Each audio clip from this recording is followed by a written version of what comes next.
পিতা মাতার অবাধ্য সন্তান, হাদিসের মধ্যে আছে পিতা মাতা যদি অন্য ধর্মের হয়, পিতা মাতা যদি অমুসলিম হয়, তারপরেও তার সাথে কোনো খারাপ আচরণ করা যাবে না। তারপর তার কি করা যাবে না? খারাপ আচরণ করা যাবে না। 2 নাম্বার, পিতা মাতাকে যদি কোনো বান্দা কষ্ট দেয়, পিতা মাতাকে যদি কোনো ব্যক্তি যদি কষ্ট দেয়, তাহলে তার শাস্তি আল্লাহ তাআলা দুনিয়ার ভিতরেই তাকে দেখাইয়া দিবেন। এই জন্য বাবা মার সাথে খারাপ আচরণ করা যাবে না।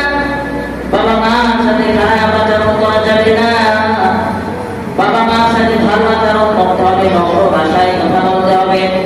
কারণ বাবা মার সন্তুষ্টির ভিতরেই কিন্তু আমার মালিকের সন্তুষ্টি।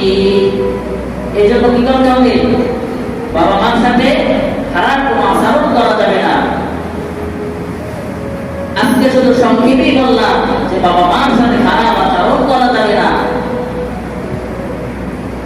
বাবা মার সাথে যদি কেউ খারাপ আচরণ করে, আল্লাহ তাআলা তাকে দুনিয়ার ভিতরে এমনভাবে লাঞ্ছিত আর বঞ্চিত করে নেবেন যে প্রত্যেকটা কদমে প্রত্যেকটা কাজে কি হবে?